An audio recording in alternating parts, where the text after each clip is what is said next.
Welcome back to my channel, and welcome back to Story Hour Sunday, where we are still reading The Wonderful Wizard of Oz. Chapter 19. Attacked by the Fighting Trees. The next morning, Dorothy kissed the pretty green girl goodbye, and they all shook hands with the soldier with the green whiskers, who had walked with them as far as the gate.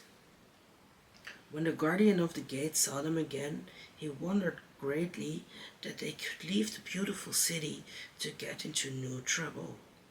But he at once unlocked their spectacles, which he put back into the green box, and gave them many good wishes to carry with them. "You are now our ruler," he said to the Scarecrow, "so you must come back to us as soon as possible." "I certainly shall if I am able," the Scarecrow replied. "But I must help Dorothy to get home first."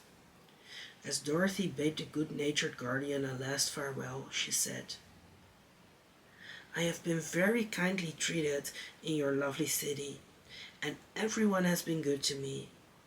I cannot tell you how grateful I am." "Don't try, my dear," he answered.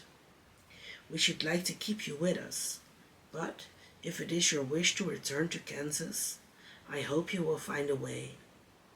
He then opened the gate of the outer wall, and they walked forth and started upon their journey. The sun shone brightly as our friends turned their faces toward the land of the South. They were all in the best of spirits and laughed and chatted together. Dorothy was once more filled with the hope of getting home, and the Scarecrow and the Tin Woodman were glad to be of use to her. As for the Lion, he sniffed the fresh air with delight, and whisked his tail from side to side in pure joy at being in the country again, while Toto ran around them and chased the moths and butterflies, barking merrily all the time. "City life does not agree with me at all," remarked the Lion, as they walked along at a brisk pace. "I have lost much flesh since I lived there, and now I am anxious for a chance to show the other beasts how courageous I have grown." They now turned and took a last look at the Emerald City. All they could see was a mass of towers and steeples behind the green walls, and high up above everything, the spires and dome of the Palace of Oz. "Oz was not such a bad wizard after all," said the Tin Woodman, as he felt his heart rattling around in his breast. "He knew how to give me brains, and very good brains too," said the Scarecrow. "If Oz had taken a dose of the same courage he gave me," added the Lion, "he would have been a brave man." Dorothy said nothing. Oz had not kept the promise he made her, but he had done his best, so she forgave him.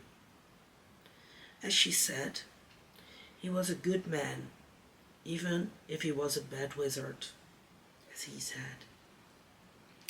The first day's journey was through the green fields and bright flowers that stretched about the Emerald City on every side. They slept that night on the grass with nothing but the stars over them, and they rested very well indeed. In the morning they traveled on until they came to a thick wood. There was no way of going around it, for it seemed to extend to the right and left as far as they could see, and, besides, they did not dare change the direction of their journey for fear of getting lost. So they looked for the place where it would be easiest to get into the forest.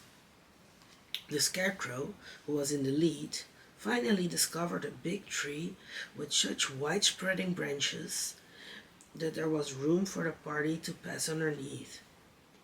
So he walked forward to the tree, but just as he came under the first branches, they bent down and twined around him, and the next minute he was raised from the ground and flung headlong among his fellow travelers.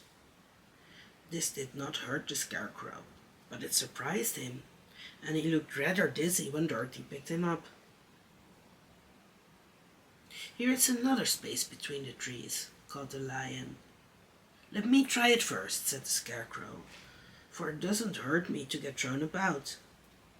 He walked up to another tree as he spoke, but its branches immediately seized him and tossed him back again. "This is strange," exclaimed Dorothy. "What shall we do?" "The trees seem to have made up their minds to fight us and stop our journey," remarked the Lion. "I believe I will try it myself," said the Woodman. And shouldering his axe, he marched up to the first tree that had handled the Scarecrow so roughly.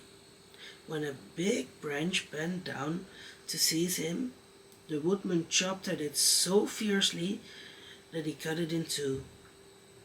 At once the tree began shaking all its branches as if in pain, and the Tin Woodman passed safely under it.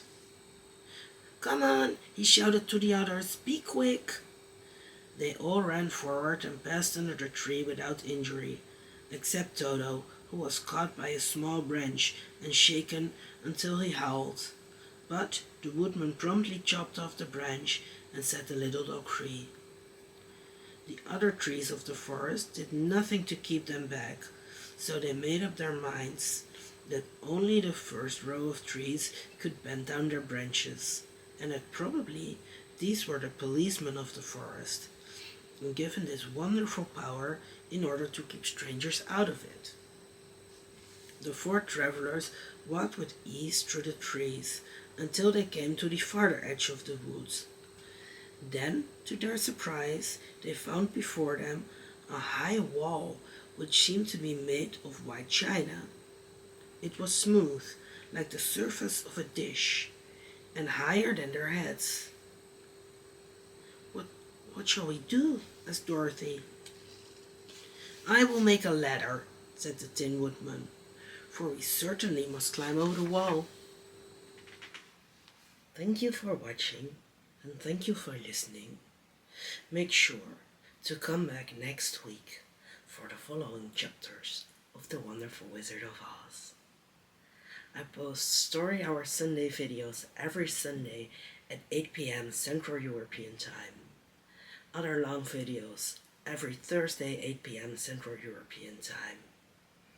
Shorts and community posts most other days, so make sure to check out the profile and take a look around. Give this video a thumbs up if you liked it. Subscribe not to miss anything. And as always, until next time, bye.